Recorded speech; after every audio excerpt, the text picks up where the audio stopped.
পাকিস্তানের রাজনীতিতে নতুন করে নাটকীয় মোড় নিয়েছে। দেশটির প্রধানমন্ত্রী শাহবাজ শরীফের দেয়া সংলাপের প্রস্তাব গ্রহণ করেছেন প্রধান বিরোধী দল তেহরিক ইনসাফের কারাবন্দী নেতা ইমরান খান। বৃহস্পতিবার স্থানীয় সংবাদ মাধ্যমগুলোর বরাত দিয়ে এ তথ্য জানিয়েছে বার্তা সংস্থা এএফপি।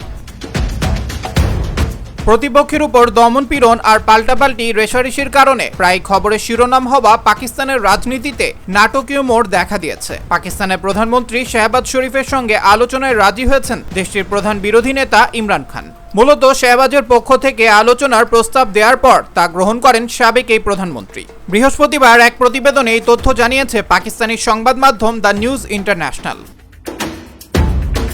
সংবাদ মাধ্যমটি জানিয়েছে, গেল সোমবার আদিলিয়া জেলে দলের বর্তমান চেয়ারম্যান ব্যারিস্টার গওহর আলী খান ইমরান খানের সঙ্গে সাক্ষাৎ করে সরকারের আলোচনার প্রস্তাব পৌঁছে দেন এবং ইমরান খান সে সময় আলোচনার অনুমতি দেন বলে বিশ্বস্ত বেশ কিছু সূত্র জানিয়েছে।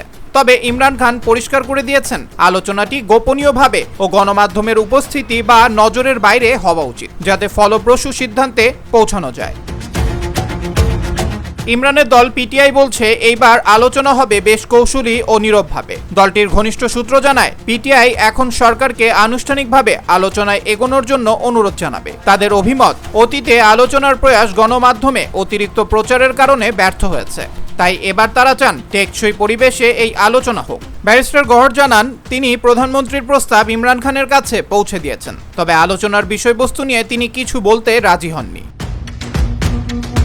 এর আগে ভারতের সঙ্গে তীব্র সংঘাতের মধ্যে সম্প্রতি পাকিস্তানের জাতীয় পরিষদে দেয়া এক বক্তব্যে প্রধানমন্ত্রী শাহবাজ শরীফ পিটিআইকে জাতীয় সংলাপে যোগ দেওয়ার আহ্বান জানান। ব্যারিস্টার গওহর সেই প্রস্তাবকে স্বাগত জানালেও পিটিআই স্পষ্ট করে জানায়, ইমরান খানের সম্মতি ছাড়া কোনো প্রস্তাব ফলপ্রসূ হবে না।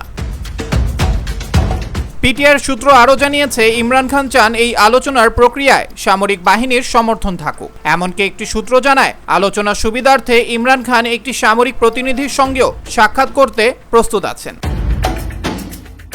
এদিকে এই আলোচনার উদ্যোগ এমন এক সময় এসেছে যখন ভারতের সাম্প্রতিক আগ্রাসনের পর পাকিস্তানের রাজনৈতিক ঐক্যের ডাক উঠেছে। দেশজুড়ে মিলিটারি সিভিলিয়ান সম্পর্ক, জাতীয় নিরাপত্তা ও রাজনৈতিক স্থিতিশীলতা নিয়ে আলোচনা দিন দিন বাড়ছে। তবে এই পর্দার আড়ালের আলোচনা সত্যি কত দূর এগোবে এবং আদৌ কোনো বড় সমঝোতায় পৌঁছাতে পারবে কিনা, সেটাই এখন দেখার বিষয়।